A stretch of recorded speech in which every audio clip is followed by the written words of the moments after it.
Hello, everyone, and welcome back to Worlds Unwritten. My name is Jeriko, and today is part 2 of our Player Core 2 Remaster Deep Dive Roundtable. That's too many buzzwords at once. I've got back with me Ali and Queek, and today we are going to continue our discussion focusing in on the Monk, the Oracle, the Sorcerer, and the Swashbuckler classes. So, uh, I think we're just going to jump right into it, unless Ali or Queek, either of you have anything you want to start us off with? Um, You don't Nothing in have to. particular, but in terms of Monk, Yeah, let's jump right in then. um, so the level 20 feet God Breaker, Oh, right? The oh, we're jumping right to that. Okay. Yeah, sorry. It's I was looking at it and I had a thought about it, and I want to make sure I get that thought out before I lose it. Fair enough. So, I remember seeing some kind of image recently, um, that where basically the complaint was, um, about the way that Wizards of the Coast balances D&D, right? Hmm. Mhm. And Wizards of the Coast seems to feel that the only way to make a martial more interesting is by giving them spell casting, right?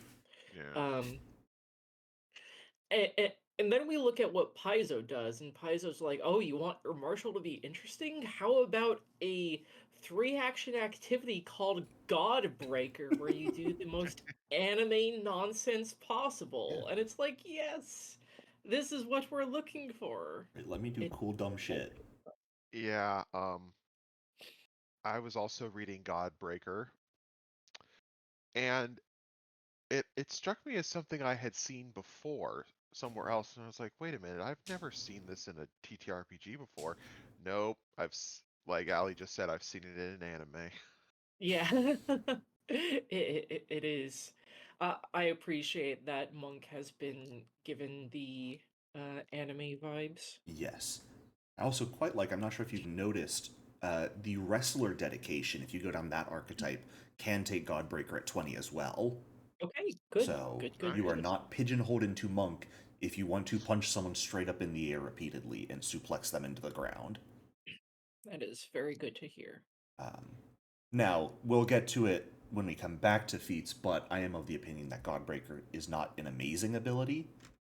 I- but it's cool. It's Yeah, cool, it, Cool. though. it's got the cool It's one of the factor. coolest feats we have. It also up there with Kineticist capstone feats for great feat names. So, but let's go ahead and pop back up to the top of Monk. I'd say, things like our proficiencies, the Flurry of Blows ability, all of those are basically the same. The one big thing that's changed, though, is at 5th level with your Expert Strikes feature, you are now getting critical specializations on brawling unarmed attacks. Whenever you get a crit, you do not need to take a feat for them anymore. Yes. That's nice. I really appreciate that they're reducing feat taxes across the board, it Hmm. feels like. Yeah. Falls under my good old design philosophy of if it's something required or 90% of people are going to take it because it's the best option, perhaps it should be part of the base kit in the first place. Yeah. Um uh I kind of feel the same way about attack of opportunity on non-fighter classes, but that's an entire That's a whole other discussion, and I yeah, think, that's a whole other discussion. yeah, I think that comes to a larger balance discussion with the Mm. system Yeah, because you'd have to sorry. start seeing a lot more enemies with it at that point Yeah. as well. But hey, Um maybe something to talk about some other day. yeah, sorry about that. No But worries. back to Monk. Hmm. Um I appreciate that monastic weaponry. And monastic archer also give you the crit spec. Yes. Yeah. Um, that feels like something that could have very easily been overlooked. But yes. Yeah. It is very nice to see them added. Uh, and speaking of stances, there are, from my notes at least, two that have been removed. And I wanted to know your guys' thoughts on those. The Gorilla stance, which dealt bludgeoning damage attacks with backswing, forceful, and grapple, and gave you a bonus to your climb checks, as well as the peafowl stance, which, let me pull that up here, specifically was for using swords as a monk. That would let you make a sword and a step as a single action once per round. And so I wanted to know your thoughts if there was perhaps a good reason for getting rid of these, or do you think they just were never really used enough that Paizo didn't think they were really worth it with how many other stances there are? For the peafowl stance, was it any type of sword from short to great, or was it specifically monastic It swords? has to be a monk trait sword, because that's the only way it would work with the monk class in the Okay, first so place. the real benefit of the feat was you could strike then step as a single action. Yes, and then there was one feat for it later on, the Peafowl Strut, that would let you, as a single action, step twice and then strike. I think for the peafowl, I think more people just took monastic weaponry because it wasn't just limited to swords. It was the whole suite of every weapon with the monk trait. Mm-hmm. And in my year and a half of playing with you, Jericho, I've never encountered a situation where I want to strike and then step at the same time as a single action. Oh, well, then you're missing out on tactical benefits, good sir. But another thing to note about that, the Peafowl stance was actually a 4th level stance, so it's right around the same level as the Cobra stance, and you would be able to take monastic weaponry up into Peafowl stance. Was monastic weaponry a prerequisite for Peafowl stance? It is, Okay. or it was. So it was sort of a buff focused on if you were going to be focusing on using a weapon, here's a stance you can use with those weapons and have a small buff alongside it. That one I feel like probably just nobody ever used it. Okay. Yeah. At the very least, no monk build that I've ever seen included Peafowl stance. Including, I'm remembering a couple of monastic weaponry monk builds I remember, and even they didn't include Peafowl stance. Sure. As for gorilla stance, Yeah. I'm not quite certain. On one hand, I feel like the bonus to climb, like combat climber is great when it comes up, but it's so niche, It's very, which very means niche. which means that gorilla stance would also be very niche. Mm-hmm. So part of me thinks that nobody ever really took it. But on the other hand, um, I'm wondering if it is a balance thing because the typical martial is going to be restricted between at most 2 damage types, right? You, you, they have a weapon with whatever, and then it's potentially versatile with another damage type. Mm-hmm. With gorilla stance, if monk built a full stance build, they could have all 3 damage types uh, during the same combat without Yes. any worries. I don't know how much of a balance issue that might have been, um, but it is just something that I'm thinking of. That's fair. I feel Uh, like perhaps not, because there are 3 other current stances, even, that deal d8 bludgeoning damage on their Yeah, stance damage. Mountain um, and Mountain, Iron Blood, right? yes, and the drunken one that gives you oh, stumbling stance. okay. I am Now the traits are different on them, lucky. um, and if we're talking about that, perhaps it might actually have to do something with the Gorilla Pound action that you could take at 6th level, which I think was actually quite strong. If you were in Gorilla stance, you could intimidate to demoralize, make a slam strike as part of the same action, and if the strike hits, you gain a circumstance bonus equal to triple the value of the target's frightened condition, which was a cool feat. Um, Yeah. was that perhaps replaced by the Dragon Roar feat at level 4? I feel like Dragon was always a part of Monk, was it not? Uh, dra- sorry, Dragon Stance was, but Dragon Dragon Roar Roar. at level 6. Yeah, Dragon Roar at level 6 always existed. Okay. So That just feels like it overlaps it does with feel like an overlap, yeah. for sure.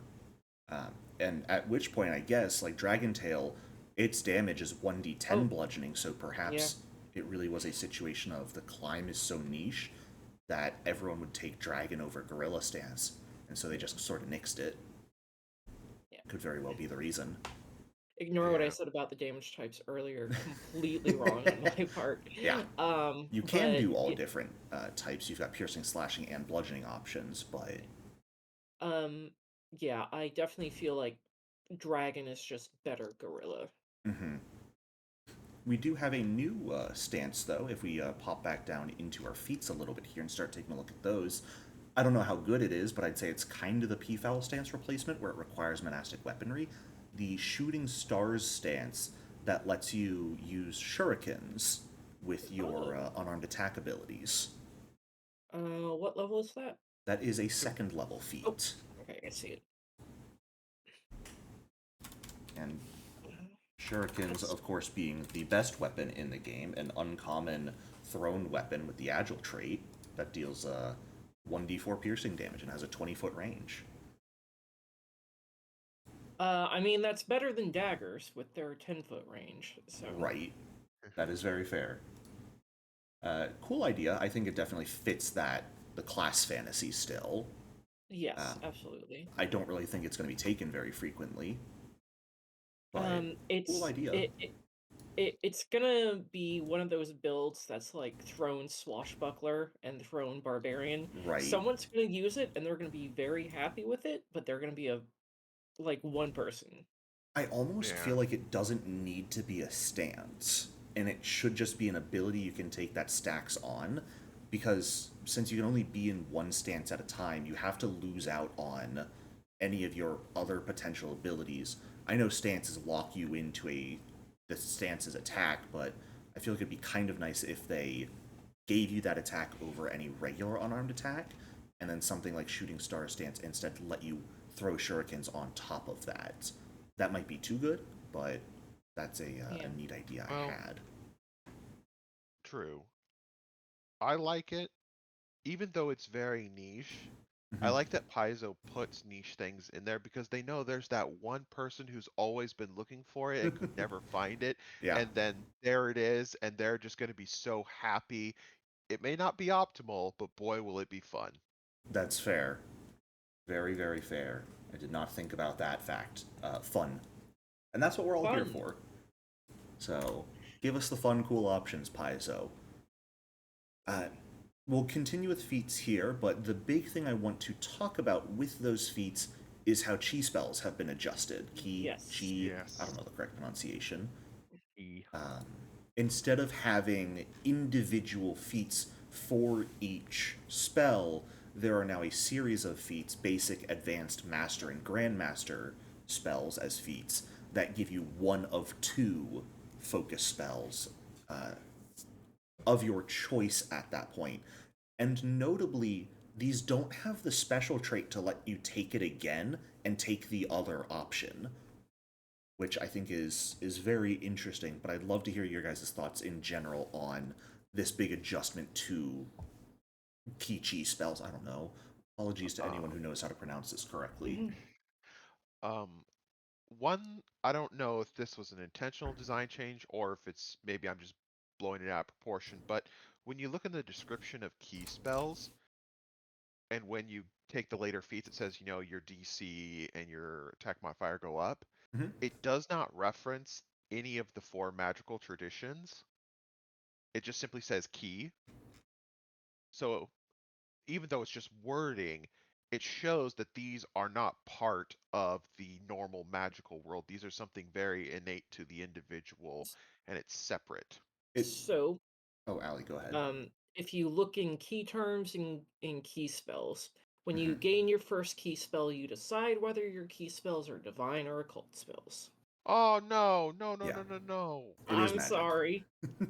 And your spellcasting attribute is wisdom for monk. Tapping into yours. But yes, they are divine or occult, your choice, which is kind of neat that you actually get to choose what tradition they fall under. All right, fine. Throw out what I said. Yeah. Uh, Good try, Queek. I know. um, Paizo, eh, you got me excited. yeah, sorry about that. But yeah, I really do like how key spells work now. Okay. That they feel more in line with the focus spells of other classes. Mm-hmm. Same way that champions focus spells have been reworked too. You'll notice that they've kind of been homogenized into one thing, which is very appreciated. I do wonder if not being able to take both, like both advanced master, grandmaster, was an Mm-hmm. oversight. Yeah, that was sort of my thought process on it. It feels very weird that they wouldn't just have that special option that you can take it twice. Yeah, Um, because you can do that with pretty much right. any other. There's very few things that if there are multiple options, they prevent you from being able to use those feat slots to take the other options. Yes. Um. Now, funny thing, they did do these abilities that homogenize 2 feet or 2 spells into each feat at a time, and yet there are still 2 feet or two chi spells that are their own specific feats to take. Yeah. Harmonize Self and Wind Jump, plus the chi stances and one spell for the Clinging Shadows stance as well. I think my general thought process, I like it, but it also still feels a bit uncohesive because you've effectively got those focus spells from coming from 3 different types of feats now in my eyes, and it just feels a little weird. Yeah. Hmm. Um. My only big complaint on the key spells is y- y- that we don't. Okay, we have Key Blast as a key spell, but I want the like throwing balls of energy Dragon Ball Z style, and we didn't get that, and I'm kind of sad. Gotcha. Interesting. Well, um, I'm pretty sure they could word it to in such a way that it wouldn't be, you know, the key blast of Dragon Ball, but you don't want to get too close to another IP property. But I agree with you, Yeah. Ali. I did want that too. I haven't watched Dragon Ball, so I wouldn't know what those are. There is the Wild Wind stance where you Mm-hmm. can make ranged unarmed strikes, but that's not quite the fantasy. Right, it's wind, not energy. Yeah. Um, Yeah. Wild Wind Stance is a neat one. It doesn't really have any bonus feats on it, if I recall. There's a 14th level one Ah, called Wild Wind's Gust. oh yes, yes, yes, yes. Good call. But taking a look, most of the other feats from here are mostly sort of some slight terminology adjustments and also level adjustments on when you can take things. Water Step used to be an 8th level feat, it's been dropped down to 6. Um, Timeless Body has been buffed as a feat, which is, in my opinion, really nice. It sort of gains part of what the Enlightened Present 16th level feat gave. And we no longer at 14th level. I know I'm jumping up to high levels here, but this is something I sort of want to get your guys' opinion on. We no longer have the Tongue of Sun and Moon that let you speak all languages as a 14th level feat, and instead we have Form Lock as a new feat that is a single action that allows you to attempt to counteract a polymorph effect on a target you have grabbed or restrained. I am almost certain that Formlock was there before. Am I Yeah, stupid? I was actually gonna bring that up. I think the only thing that changed about it was they added the attack trait. Uh, Unless I'm also stupid and misremembering. Nope, I'm the smart one. Oh, Unless I've missed something, Formlock was never a feat. Oh. oh, okay. So Um. this is something brand new. It might have been at a Also, different level and I missed it, but I th- also, I think it was under Wrestler previously. there you go. Uh, 3 things. The yes, it was a wrestler specific feat. That's what it was. So Monk now gets it as well. oh, That's how I missed it. Good catch. the tongue of sun and moon. Mm-hmm. I think they removed that due to OGL reasons because the D&D monk has the exact same ability, and I think it's worded almost exactly like that. Sure, they could have reworded it, but I'm pretty sure, but they probably just axed it just to get completely away from it. And it does kind of like um look, sorry, brain moment. Words Um hard. it's basically just constant true speech, Yep. which Which is what, is, a 6th level spell? yeah. Okay. Um, they also added the attack trait to Whirling Throw, the 6th level feat. Yes. Was that a balance reason, or what do you think?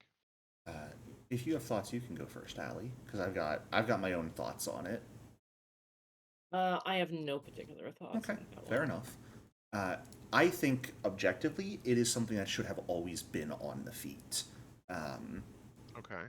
Simply because practically any other ability in the game, that's something like an athletics check versus opponent's fortitude, that has the ability to deal damage or even repositions. We're talking shove, trip, reposition, all of those abilities have the attack trait on them as well. So I don't think adding the attack trait was done maliciously to inherently nerf the ability, because it wasn't something that was the best choice in the game without it, but it does bring it in line with sort of the design philosophy and all other similar abilities and actions in game. So I think it's more of a consistency change than a directly targeted nerf. Well, where is it? Well, the reason it's rubbing me the wrong way is because they have another feat at level 10. It's called Knockback Strike, but you make an arm strike, Mm-hmm. and then you make an athletics check to shove, but it has language in there. This attack uses the same multiple attack Yes, penalty, but doesn't count towards the multiple attack correct. penalty. And There are then you many have abilities proof. like that. Okay. That is a specific design philosophy where you're making it's a two action ability where you make a strike and then follow it up with something else. Hmm. It is different than if you were just making shove. Because again, if we're comparing that to whirling throw is a single action ability. You do have to already have them grabbed, not necessarily on that turn. Knockback strike is something that is taking two actions, so you're looking at that more in the vein of things like intimidating strike at that point, where it's taking two things and combining them together. But you have to take a 10th level feat here to be able to have a reduced map on what are inherently two things you can do at first level in the first place.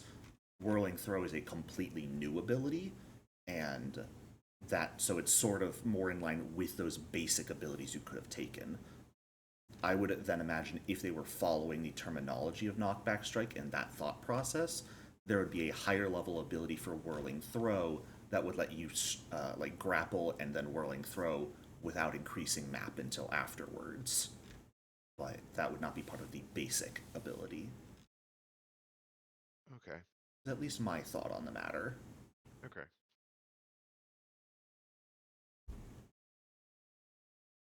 Um, that is, I mean, the majority of monk compared to the other classes we've gotten in the remaster is relatively similar to its base ability. It's really gotten just some wording changes, some level changes, a few new feats, and a few buffs to certain feats, and a few small things that have been removed. But there isn't really a ton of brand new or great stuff, in my opinion, uh, to talk about with it. Were there any sort of other things you guys would like to touch on, any other abilities or feats, or even just philosophy or concepts about the monk and how it plays that you guys would like to talk about before we move on? Um, 6th level feat, 1-inch punch with dragon stance and diamond fists. Just the thought of just a monk flicking somebody and doing 10d10 bludgeoning with the d10 deadly trait, and then if you take the where is it? There's a later on feat that allows you to knock them back if they fail a fortitude save, just flicking somebody and they fly 30 feet and fall prone while taking 50 bludgeoning damage. It's just Just makes me so happy. This is a very It's good fun stuff. max level build for Monk. Very, very fun. Any last things you want to touch on, Allie? Nothing in particular, no. Fair enough. Then shall we move on to the fun discussion? The class that I imagine past Alchemist was what people were most excited to see get remastered, the Oracle. The Oracle. So, hands up if you Soulless think they killed Sorcerer. it. I, I, I don't think they killed it. It's Interesting. gonna be a class you can still play. It's going to be viable. It's lost its identity though. It has pretty much lost its identity. It is a divine I sorcerer without blood magic. Yes. I okay. So maybe it's just the way I view classes. I mean, to me, the Oracle still has its identity. I have divine power, and I don't have to worship a god or be born with it. I just, saw the aspect of reality of fire and boom. But mechanically, yeah, it's been gutted. And I think that's what Allie and I are saying when we say it's lost its identity in Oh, okay. play. Like for roleplay purposes, you still have your class identity and fantasy there, but when it comes to actually mechanically playing the class, your abilities no longer really represent well that concept. They have been destroyed very heavily and no longer really, really work. Yes. So, I understand what Paizo was attempting to do. They were attempting to make Oracle more sensible, cause less uh, consternation over the balance between advancing through various different levels of curses. Um, but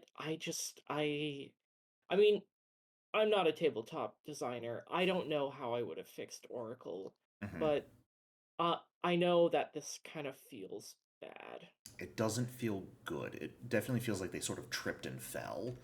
Um, this is one of Um, those situations where I sort of have to imagine where is the quality control at Paizo and how did this get through so many people where they all went, yep, looks good, print. Uh, this feels to me like a case of designers who don't actually play the game. Mm, let I me oh god, Quake. let me throw this out because it seems like when you read their blog before the PDFs were released, it seems like they wanted to make the Oracle, okay, you're a divine caster who's cursed, but we want you to be able to, at your choice, lean heavily into that whole curse aspect. You'll still be cursed, and here's one ability you can do just by yourself. But if you don't want to lean heavily into that aspect of the character, you can. But it seems like when they did that, they took away what made each mystery unique. That's Not only very with the fair. curses themselves, but also they replaced the mystery benefit of each curse, which was part of that uniqueness, and gave them granted spells. Hmm. Yeah. Yeah. Well, Uh, let's get into it a bit more closely. Unless, sorry, Allie, go ahead. um yeah, the major thing I want to say before I forget to say it, if you look at the sample oracle for Guided Blade on page 142, what's she doing? She's wearing armor, like a Hmm. battle oracle is supposed to do. And Hmm. then you look at battle oracle and it's like, where's the armor proficiency? Gone. Sorry, bud. Do you think It that might have been a typo on their part? No. it Okay. I think that was directly decided because they're not giving any flat bonuses to any mystery anymore, so they couldn't give just armor proficiency there without giving something to every other mystery as well. They could at least. So their initial revelation spell, Weapon Trance, it gives them proficiency in martial weapons. So why not make it Battle Trance, and it gives you proficiency in armor as well? I think the issue with that falls on how long it takes to don and doff armor as well. I believe it's Can't you 5 minutes for medium armor. Can't you still wear armor I even if you're suppose not you could proficient still in be it? wearing it. Yeah. Uh, yeah, I think that would be a good idea. We'll get into the focus spells as well. I've got some issues even with just weapon trance as a spell. Yeah. That's Um, yeah. but let's sort of start at the top and work our way down. And the first big thing that Oracle got changed, and I think, Ali, why you and I have sort of called it boneless sorcerer, is they took it from a 2 to 3 spell slot caster to a 3 to 4 slot spell caster. Um, so Oracle is getting an additional spell of every rank at this point as they level up, and I personally don't really think they needed it. I thought that was a typo in the book. So that is file it under quality control failures at Paizo, where they copied and pasted from Premaster. If you look at the actual Oracle spellcasting description, it specifies that each day you can cast up to 2 first rank spells, and that increases as you level up. But if you look at the actual Oracle spells per day table, it is 3 then 4 from first to second level. 3 is how many you start with when you get a new rank of spell.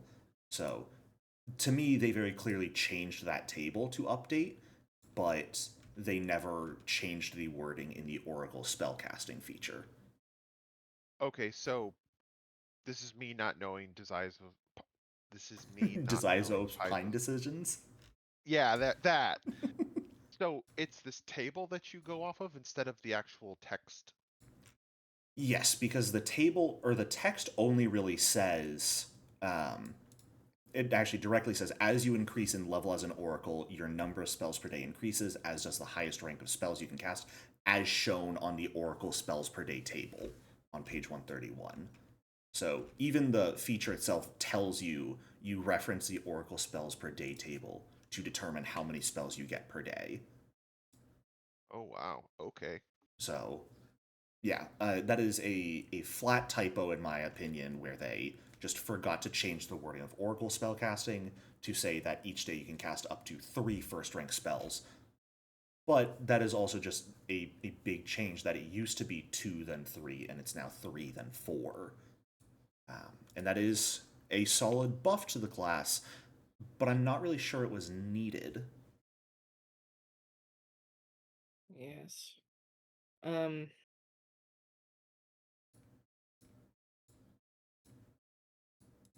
Oracle, Oracle, Oracle, Oracle.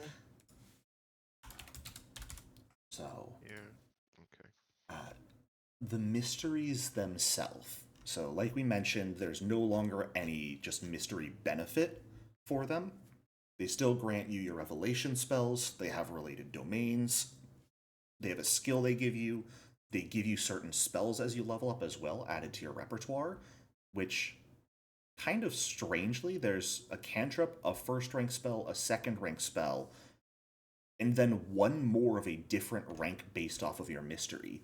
Ancestors gets a 5th rank spell, Battle gets a 4th rank spell, Bones gets a 3rd rank spell, so on and so forth.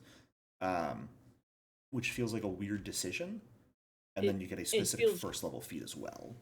it feels really weird. Yeah, it's Um. not consistent. And why not just give one of every rank? Why do they cut off at 5th rank? Oh, sorry. Tempest gets a 6th rank Chain Lightning. My apologies. Yeah.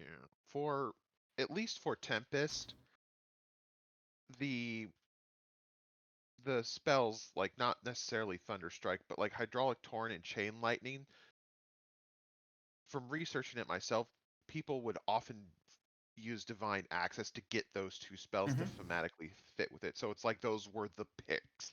Like Right. with like with Flames, people always picked Fireball because, hey, I'm a Divine Firecaster, I want my damn Fireball.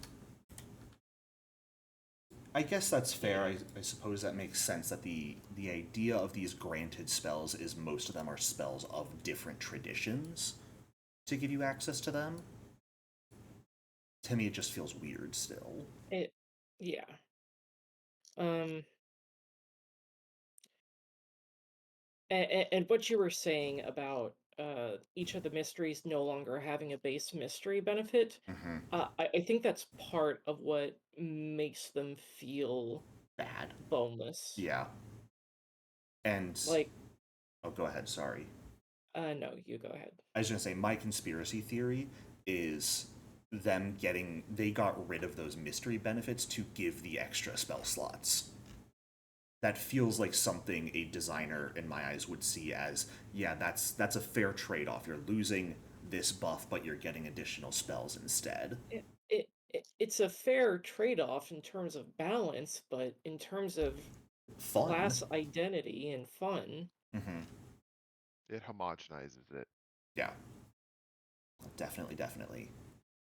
And the curses themselves.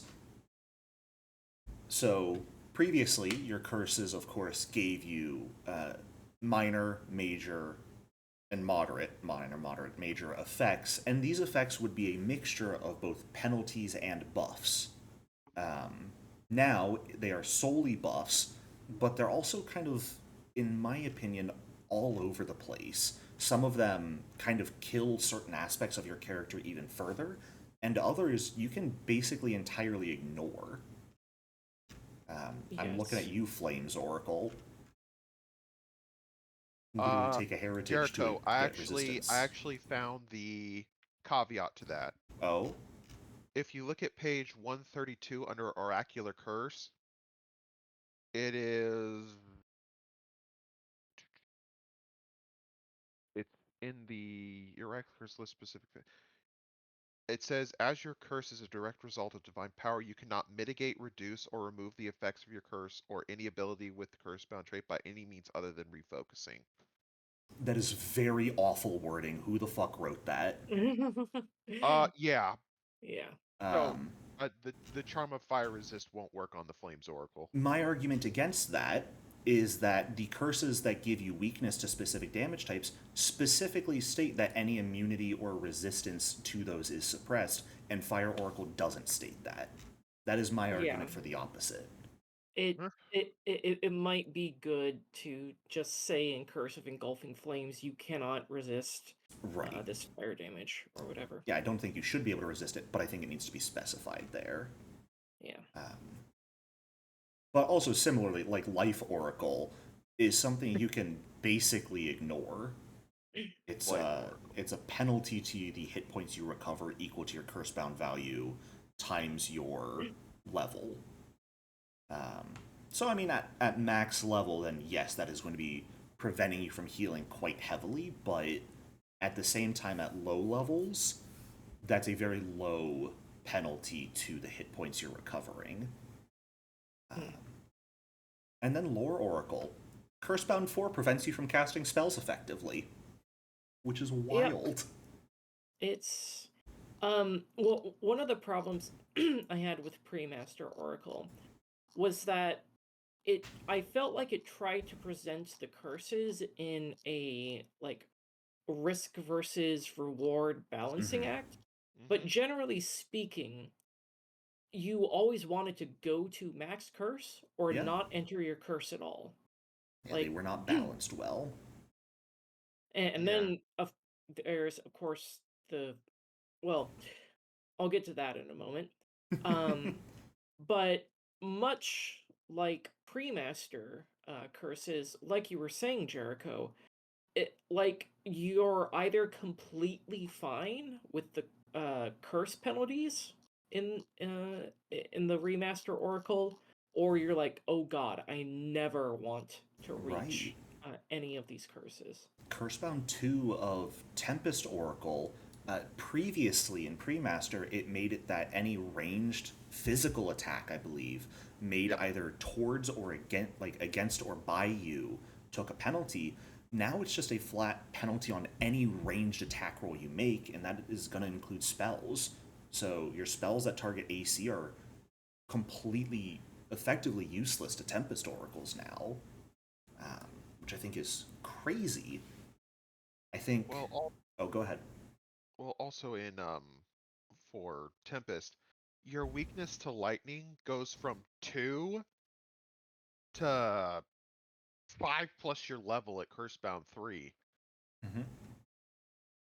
Maybe That I'm just in is favor of a player, but that seems ridiculous. that is the same for all of the curses that give you damage weakness, except for Battle Oracle for some reason. That at Cursebound 3 makes it equal just to your level, not your level plus 5. But Living Death for Bones Oracle makes your weakness to Vitality and Void 5 plus level. Um, But wha- from a balance perspective, why is the weakness so high? because the people who wrote this class don't actually play the game. That is that is my cope for looking at remastered Oracle. Is just the people who wrote it have never built a character before, and so didn't actually take the time to think, "Wow, this is going to feel awful to play for people." I mean, from a lore perspective, it kind of makes sense, but from a player perspective, like if I was a new player and I heard Divine Lightning Caster and then someone told me that, I would just be like, nope, I'm gonna go play something else. Yeah. The one thing I do appreciate about new Oracle, Mhm. one of the reasons I hated playing old Oracle was because most spellcasters, there is a heavy emphasis on using your focus spells before using your regular spell slots. Yes. Uh-huh. And in old Oracle, you couldn't really do that, Hmm. especially not after the first combat of the day, because you're stuck at minor curse until you have a long rest Yeah. or until daily prep or whatever. So Oracle kind of during a typical low level combat, they could use one focus spell and then that's it. Hmm. Um, and that wasn't very fun, not being able to use your focus spells. So, um, I do like that Oracle can actually use their focus spells now. Yes. I do appreciate that. I do also think it's worth giving props that there is now just a Cursebound 4 instead of the concept of being overwhelmed. Yes. And when you refocus, your miss or your curse can go down to 0 during the Yep. day instead of being stuck at minor. I do think those are really nice changes that are worth mentioning in all the doom and gloom we're saying about what has become of Oracle.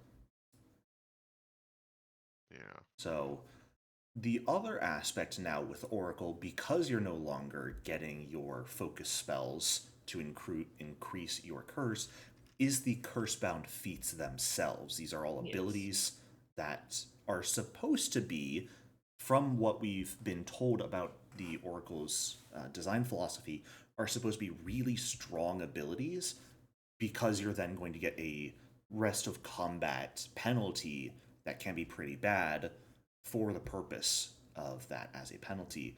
I want to hear your guys' thoughts before I really say on any of mine about any particular Cursebound feats or even just your general thoughts on them. I personally like the Cursebound feats. I think this Interesting. is I think this is somewhere where the designers uh were okay. Um because like you were saying about how you can refocus and get down to Cursebound 0, Hmm. um I'm imagining uh the way that Oracle plays now is that you are able to fully expel all of your all of your focus spells. And then you also have the curse-bound actions as kind of like secondary focus spells as well. Um, which just makes me even more confused why they have more spell slots now, Yep. because they've essentially got a second pool of focus spells. Um, I on each individual curse-bound action, I can't really say whether it's too strong, not strong enough. But I do appreciate the idea of this kind of like second pool of focus spells. Yeah. Also the level 10 feats also have, amazing names. They do Roll the have good Bones of names. Fate. The Dead Walk. Trial by Skyfire. Mm-hmm. Queek, any thoughts you've got? I do like the idea that in order to increase your curse bound value, that they give you specific feats to, hey, you want to meddle with the rules of reality? Okay, here's all the cool stuff you can do. But in return, your curse is going to go up and up and up. I like that Mm-hmm. they went away from the focus spells because, yeah, there Fair. are a couple that I really love, then there are a couple that I think could use a little tune-up. Yeah. I I will be completely honest. I like the idea of the curse-bound feats. When I went through and read through all of them, there were only about 3 that I ever felt would be worth actually taking and using. Because I always looked at them in the concept of using this ability, even just going to curse-bound 1, not even look at the higher values. Are these abilities worth it? There's even a number of abilities that really confuse me. The concept with the idea is you get this powerful effect, and then the curse is the debuff you take afterwards. Some of these actions have built in penalties as well. Um, Mhm. if we take a look at something like Thousand Visions, it's effectively blind fight at a 4th rank feat instead of 8th rank, or 4th level, not 8th level, which is good, except it makes everything beyond 30 feet imprecise sense to you. So you are solely limited to being able to see within 30 feet of you while also getting your curse bound effect. If you take meddling futures at 2nd level and you roll a 1 on it, you have to make a strike. And only Battle Oracle is the one that will really want to roll that. Otherwise, people are going to have to make that DC 6 flat check or waste an action on top of getting the curse bound effect. So, to me at least, a lot of these curse bound feats feel like they are not worth it for the penalties you will then take for the entire rest of combat. But I do like some I of them. yeah, I want to specify that. I I I definitely agree with what you're saying. Looking at meddling futures and Thousand Visions, they they could use a little tune up. Like Mhm. I like their concepts, but yeah. Yeah, so this one, I don't know why I have a grudge against it, but I do, because it was mentioned in the Oracle blog post. It specifically said, "Hey, you might be able to use Reach spell as a free action, and instead of needing to, use an action, you can just raise your curse bound value." So knowledge of shapes at 4th level. In Mhm. order to do that, you must have Reach or Widen. It's like, well, what was the bloody point to begin with?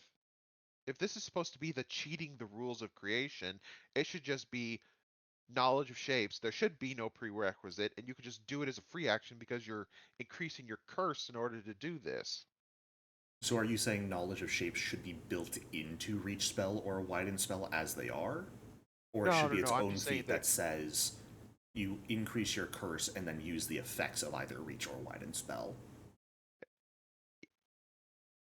just take the feat and remove the prerequisite.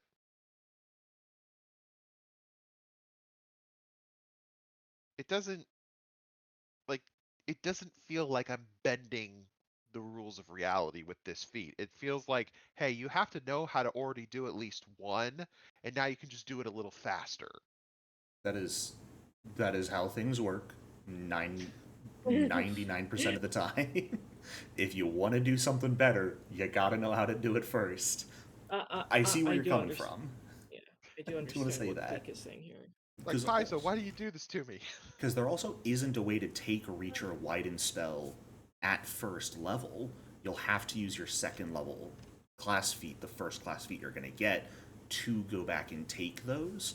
before then also using your 4th level slot on Knowledge of Shapes. So you really have to want to either reach or widen the spell to focus in on those. I do get where you're coming from, and I do agree that it doesn't feel great. In general, I feel like reach and widen spell could be a little bit more accessible. I think they could as well. Now, an idea I had when I was going through everything that I'd like just your guys' thoughts on as well. I was drawing a lot of inspiration from how Psychic works. Psychic has the entire idea of they take feats and have just inherent abilities that are ways to amp their focus spells. And I had the thought that would have been potentially a really neat way to do Cursebound is take these feats that let you buff one of your focus spells or even a regular spell even further and make it even better, and that is what then increases your Cursebound. So you can sort of choose at that point if you want to combine it into a spell and get the additional buff at the penalty of Cursebound, or I still think having regular Cursebound actions as well would be a good idea. But I thought personally that would have been a really nice way to tie in as well. The previous focus spells are what increase your curse value. Yes, I definitely. I mean, I'm going through and I don't see any. The fact that there's no curse-bound abilities that kind of operate off of your spell casting Mm-hmm. feels like a wasted opportunity. I would agree. Aside from knowledge of shapes, of course. Yeah. Yeah, it definitely feels like they tried to, like you mentioned earlier, Ali, turn this your curse-bound abilities into a sort of secondary focus pool where it is a series of abilities that are so completely separated from your spell casting entirely that it feels strange. Yeah. I I think I would be more fine with where Oracle is right now if there were more like those level 10 feats where they're all related to a mystery. Mm-hmm. If there were more feats like that um throughout the feat list, because at present I I feel like the mysteries don't have that much identity, like that they have their granite spells, their focus spells, Mm-hmm. um but yeah, I think if there were just more feats for each mystery, Yeah. that would go a long way to making each mystery feel unique and On have top an of identity. on top of that, do you also think it is a mistake or just a missed opportunity that all of these 10th level feats, which really are the only mystery prerequisite feats, each of them give you a choice, like Roll the Bones of Fate is you can take if you are Bones or Lore Mystery. Deadwalk is Yes. Ancestors or Battle. There's no feats that are this specific mystery only. Yes. Especially if you look at Waters of Creation, which is Mm-hmm. explicitly a healing action. They're like, okay, well, we need to pair life up with something. How about Tempest, Right, it feels the very blaster strange. caster? The one Um, who's connected to water slightly. yeah. Now since I've been dogging on Paizo for this whole class, I'm gonna try to defend them a little bit. Yeah, go for it. I think we will see more specific curse-bound feats per mystery in Divine Mysteries and no, not War of the Immortals, but definitely I think in Divine Mysteries we will see more specific curse-bound feats because it's the big Divine book. So And I three think going months. yeah, I think going forward in other my apologies. I think going forward we will see more specific mystery feats in other books. With this one, like Ali has told me before, they're trying to compile how many years of content into a single book. Obviously, some things just had to be on the chopping block. Speaking of chopping block, I think Oracle is the first class we can also really say two of their mystery options have been officially axed, sort of. The Ash and Time mysteries don't have these updated curse bound effects or granted spells or an Oracle feat, so unlike the previous classes that you could still take their later released subclasses effectively and use them, Oracle is kind of the first one where you just can't do that because it's been, Yeah. I guess, Alchemist as well, but Alchemist only ever had those four options that all of them got remade. Yes. These are two options from, I believe, both in Dark Archive that are completely unusable now, Yeah. which is a tragedy because Unfortunate. Time Oracle is my favorite. Yeah. Yeah. Not to deviate from this book, but it, is there going to be a updated version of all the other classes in a future release? Or do we think that's just going to be errated? They'll most Um. likely just be erratas that they combine with. I Mm, don't think they're okay. going to take any of the other classes and fully rewrite them again, unless we do Remaster 2 Paizo Boogaloo at some point. Hey, I'd buy a Player Core 3. I think most people would. I would buy it just to have any erratas put in like an actual physical copy where they're all in one place and easy to check on. Yeah, because otherwise you rely on things like the Archives of Nethys or Foundry when it updates itself, or the actual errata on the Paizo website. Right. So, Um, you have any other there, things people would like to talk about the Oracle before we move forward? I particularly like the 8th level feat Water Walk, and then its follow on feat at level 14, Lighter Than Air. Mm-hmm. Granted, you have to be, curse bound 2 and then 3, but it just gives me this funny vibe to like real world religions, like their oracles and prophets could walk on water and eventually they would, hover in the air. I do think those would have been two great options if they made them as prerequisite of like the Tempest mystery, because that's so connected to water and storms. This is true. If we're focusing on that anymore, but as they are, I do like those abilities as well. They look pretty fun for things you can do. But I'll be honest, if I'm at 8th level, I'm taking Debilitating Dichotomy as my Oh feat yes. choice, just for a really strong damaging option. But again, that also has the downside that if you roll awfully and the enemy you target rolls really well, um, you could end up taking 96 mental damage yourself if you nat one into a failure because of your better success value, while your opponent crit succeeds for nothing. And congratulations, you spent 2 actions to damage yourself and increase your curse bound value. Fuck you. Question about the Dead Walk, Jericho, and you two, Ali. The way I'm reading it, these spirits use your spell attack modifier, but they have each spirit has its own map. Am I reading that correctly? um. Warriors manifest within a 30-foot emanation of you and each attempt a strike against an adjacent enemy using your spell attack modifier and then disappear. These each deal 46 spirit damage. They can flank with one another and you or your allies. If you're curse bound 2, you can summon 3. If you're curse bound 3, you can summon 4. Yep. They Yeah. they strike at a full 2 hit. Mm-hmm. Okay. I I'm gonna think make that's a solid option. Really solid. Um, Yeah, I mean, once you get that, another thing it says they strike and then they disappear, but then at the bottom it says the warriors disappear at the start of your next yeah, turn. blame the Paizo writers for that one. And then the one right below it, Trial by Skyfire for Cosmos and Flames. Oh, I hate that feat. Sorry, go ahead. Why do you two think it caps at 46 instead of going up further? I Do you think think it's that's probably just a issue of they were looking at the balance of it and didn't want to make it too strong.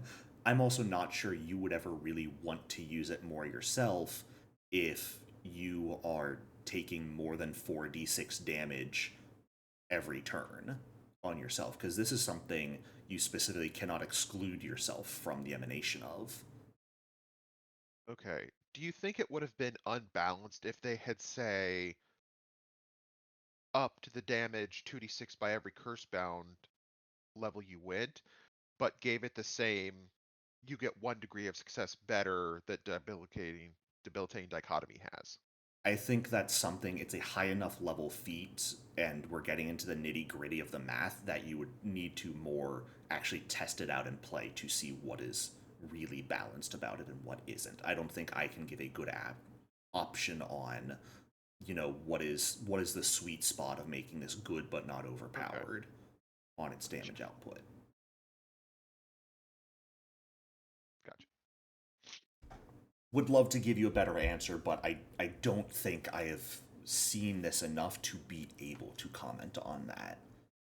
Because I also Okay. don't know how often you would really ever use that. It is an emanation centered on you, but this is Cosmos or Flames Mystery, neither of which really want to be up in melee range with enemies. But this is something that's 10 feet, so it's good if you get surrounded, but at the same time, you're going to be taking the damage as well. So it's a feat that, in general, I think was made very poorly and not really thought out for what it can do.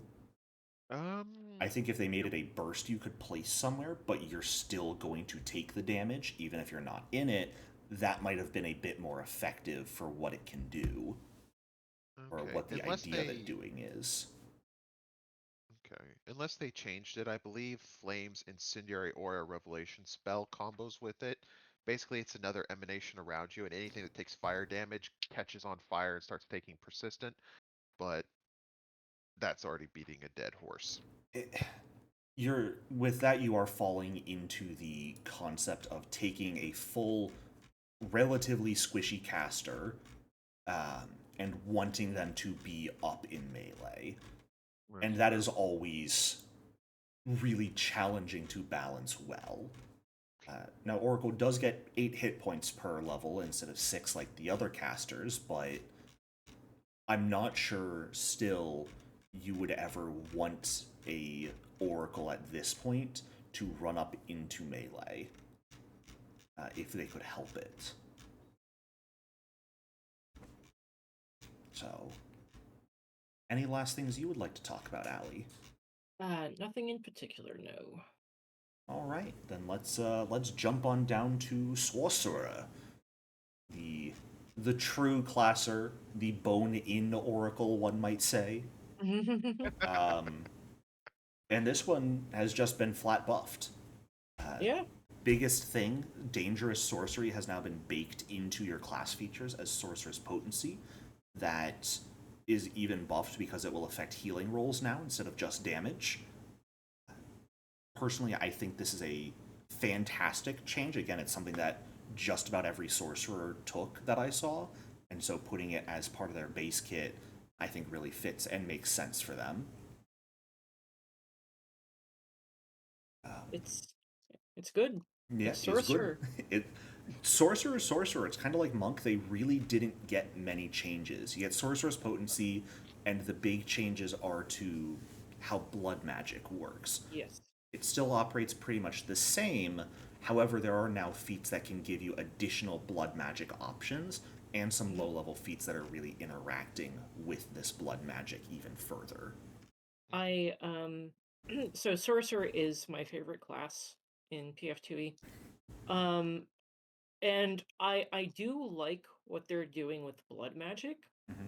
I I get the feeling what they're aiming for is to try and convince you to focus on your bloodline spells and your sorceress gifts. Um in order to like every turn get the bonus of blood magic. Mm. Um it's I just I think the blood magic benefits could be a little bit stronger to fully convince you to be like I mean, let's take a look. Like Imperial. Um the first level sorcerer's gift is Force Barrage. Um so if they really wanted to convince me as an Imperial Bloodline sorcerer to use Force Barrage more than other damaging abilities, um I think maybe if they had scaled blood magic, Mm. did something else of the sort, then I would definitely want to use Force Barrage like every turn to keep getting my blood magic bonuses. I do like that they added feats that allow you to take different blood magic feats, which feels a lot like how Psychic can take feats that grant them different amps. I think that's very cool. But otherwise, yeah, it's Sorcerer. Now, do you think Sorcerer kind of falls into the same category as Barbarian, where it was already a really strong option, and the buffs just make it even better? If they made your blood magic scaling, do you think that takes it too far? It it probably does. I will admit I'm thinking about blood magic scaling from a uh heavy sorcerer bias. Um, but it does feel weird that the blood magic just it generally doesn't scale. Sure. I sort of equate it a lot to uh, the patron effects for Witch, where when you use specific spells, you are getting that additional benefit for a round. Sorcerer just gives you more spells that you can get that benefit through instead of just being um, your focus spells, and they get more spells than a witch does in the first place. So to me, I look at Sorcerer as is, and while I really love it, I think it's super cool. It does just kind of feel like the a better option than playing Witch, or at least a different Witch, a more spell casting and option based Witch with some Yes, self buffs as opposed to debuffs on opponents. that's definitely fair. So, Queek, what are your thoughts? Um, Back to Imperial for a moment, to Ali's idea of scaling blood magic. For Imperial, it's a status bonus to either AC or saving throws. Now, we've all heard in the community the power of +1 in PF2E. You know, it does all its mathy, jiggy physics. How would you scale such a concrete bonus? Would it just be every 6 levels it goes up by 1? Or would you say diversify that status bonus to armor to say if it's against a physical attack, it goes up to 2, or if it's against a spell, it goes up to 3. Like how would you scale something like that?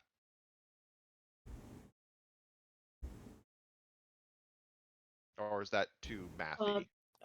it I again, I'm not a tabletop game designer, Mm-hmm. so I don't know how to make it scale. I do think from like maybe +1 to +2 to +3 may be good, but I do recognize that is incredibly strong. That It is might be very horrendously strong. unbalanced. Okay. Um, but like Jericho said, if I think of it more in line with Witch's patron benefits, Hmm. I feel a little bit better about it that way. I I just want Sorcerer to get everything. Sorcerer deserves everything. Yeah. They deserve No, the Um. world. they do not. Uh. Drag them down. Uh. Take sorcerers Drag. off their pedestal. One thing that I like from a flavor standpoint for Sorcerer is the fact that they took Draconic and then made the Draconic exemplars for each of the traditions, and then further in a sidebar gave specific Draconic exemplars for the particular dragons. Mm-hmm. Now, I mean, it says in the blurb to go off of the actual spell casting blocks for each of the specific types of dragons. Do you think it would be too far to work with a player and say, you can have this very specific named dragon as your exemplar and then choose different spells from its casting stat block instead of the ones given in the example. I think if you're a GM, you can do whatever the hell you want. All right. I would caution against doing that, simply because I always fall in the camp of I don't like my players looking at the bestiary and knowing stat blocks in advance, because I feel more limited in what I can throw at them, because I always want to throw things they haven't seen before. That is my long-standing beef with summoning spells, but that's a topic for another day. Uh, I think it's mostly fine as is that they've got the specific spells for each type of dragon, but if you as the GM have a dragon, like a specific name dragon that's very integral to the campaign, or to you want to work with the player to make it integral to them, and they've got a different spell list, absolutely you can give them different spells as options. I would just be careful with that, and use the spells that currently exist as options as recommendations. Um, but yeah, I think anyone would be more than welcome to do that. I'm not going to tell you how to play your game. I'll give you very sincere advice and I'll judge you if you don't take it, but I won't tell you how.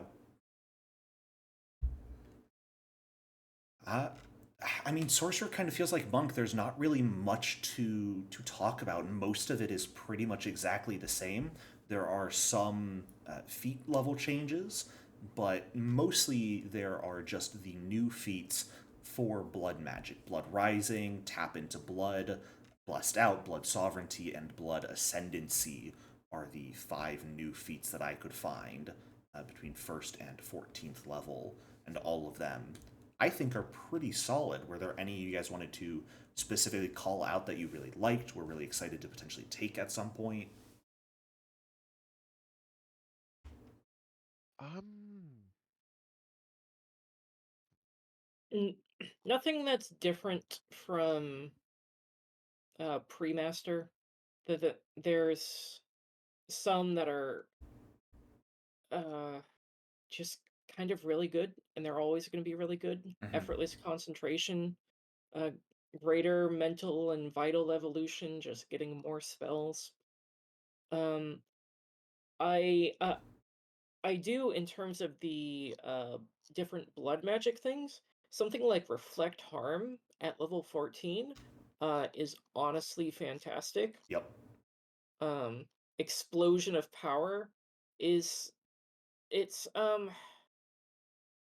I mean it's like the oracle feat we were talking about, where sorcerers typically don't want to be that close to enemies. Mm-hmm. So that feels a little bit weird.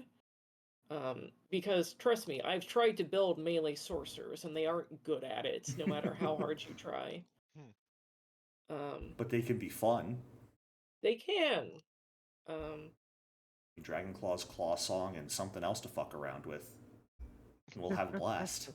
A Dragon Disciple dedication on top of it. Put those 3 things together, and look, th- you're like a marshal now, just with less that hit points.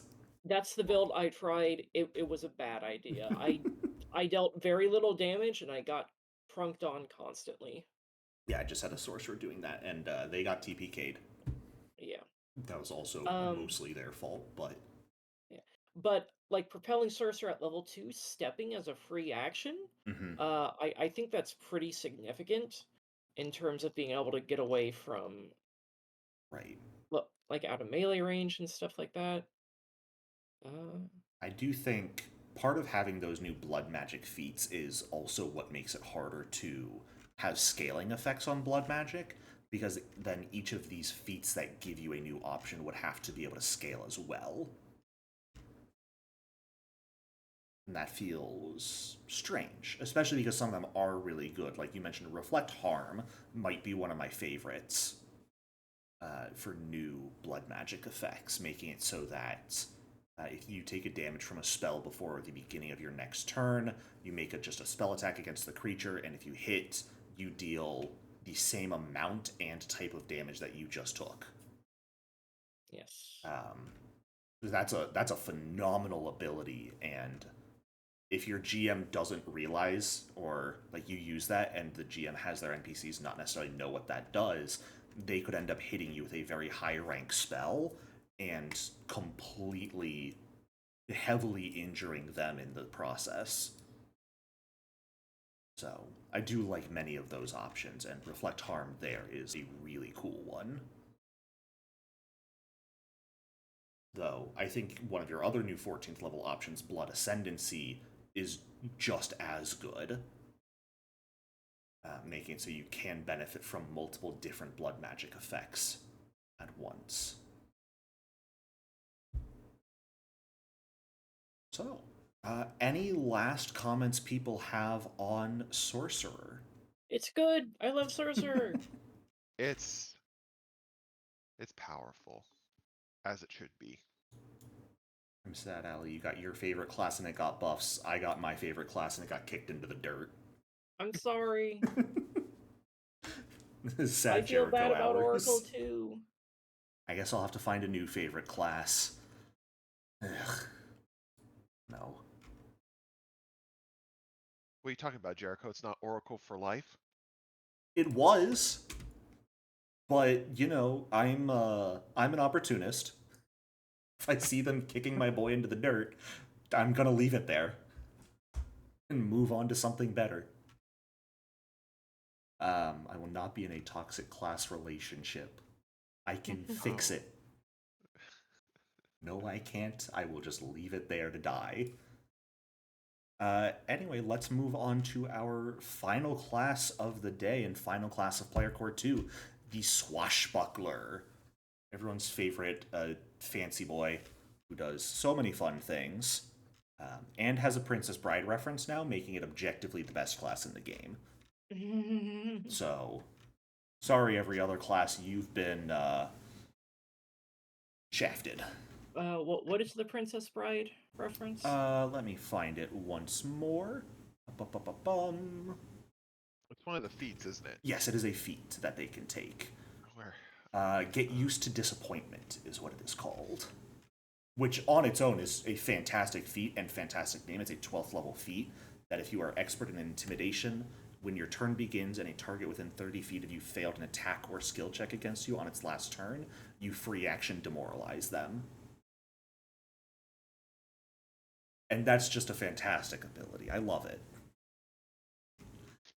But anyway, taking a look at Swashbuckler from the top down, general thoughts on it. It's good. um, Um, I. oh god, quick. Oh, no. You go ahead, Ali. I went first last time. I do appreciate the addition of the Rascal style. Mm-hmm. I think that's very nice and very good. Yeah. The new bravado traits are obviously quite nice as well. Expanding the ability of Swashbuckler to get their panache. It's a fun way of saying that. Panache? yeah, it's No, pronounced no. panache, but But you're a swashbuckler. You have to say it extra. It's in your contract. panache. Um, yeah, the new Rascal style I think is really, really nice, giving swashbucklers an option to focus on thievery, which is a dex-based skill. I think is really, really nice. And Dirty Trick on its own isn't necessarily bad. Yeah. Though I think the biggest sad thing that I noticed about it, it does have the attack trait. So Mhm. it does make using it into a finisher in the same turn a bit rougher than some of the Yes. other classes. But I mean, you can just kind of put it on the same level as Gymnast, which is a really solid option as well. So, but your thoughts, Queek? So, I've never actually seen a swashbuckler in play, but after reading the class twice in the remaster and in the pre-master, this is just like Zorro, Robin Hood. Well, not necessarily Robin Hood, but mainly Zorro taken to the nines. Yeah. And it seems like it would just be so fun to play in like a a high seas campaign, you just picture your character diving down the mast with their dagger, sliding down with their rapier out, and then flourishing when they land and going for it. A funny I story. was gonna say, Ellie, do you want to tell them what you're playing? Yeah, I'm playing a Swashbuckler in Jeriko's homebrew pirate campaign. Who Nice. uses a rapier? Wow. Yeah, it's very nice. Skill increases. You're now getting additional skill increases for your acrobatics or whatever your other skill is for your swashbuckler style, which is really, really nice instead of just gaining an additional skill feat. I actually believe previously you got those skill increases for acrobatics as well, but now they've just added the update that you can use it for a skill from your swashbuckler style as well, which is just really nice. You're not forced to use your regular skill increases on those if you don't wish to. But I mean, yeah, Swashbuckler's really kind of gotten the same treatment like Monk and Sorcerer got, where small buffs here and there, not really any major reworks, but they just took it and made it better. And I mean, hey, I can't complain about that. I do think Swashbuckler looks like a ton of fun to build and play around with. I don't think there's any really bad way to play it. One of the things I do want to mention that I really liked to see was that at second level, you can take the enjoy the show action, which actually gives the perform action use instead of just being an action to give you panache if you are a battle dancer style swashbuckler. Making it Enjoy so the that it can penalize the target's attack rolls against creatures other than you. Yeah, I am. I appreciate that they have put effort into making Swashbuckler to give them a Dex tank build. Mm-hmm. And there's actually quite a few tank builds you can make with Swashbuckler. It's very nice. Yeah, all the options. Charmed Life is a great feat, and it now gives you panache until the end of your next turn if you succeed on the save as well, which is really, really solid. Yes. Um, Charmed Life before was pretty good, just right. having but giving panache for succeeding at the save is very nice. To the moon.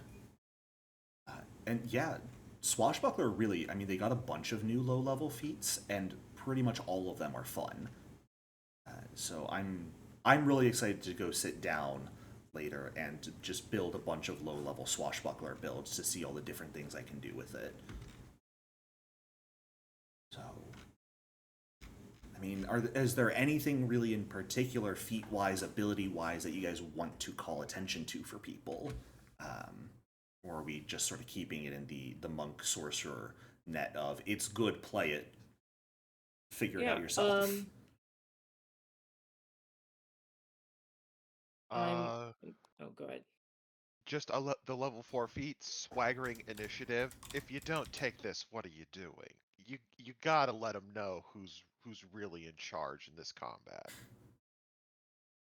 I don't level 12 cheat death. Well, Mm-hmm. well, did this feat exist before? I can't quite remember. Cheap death. It did. Let me check Okay. if it changed Uh slightly. did it give you panache when you used it? No, it did not. Yeah. Does it give you panache now? Yes. Look at that. Yeah.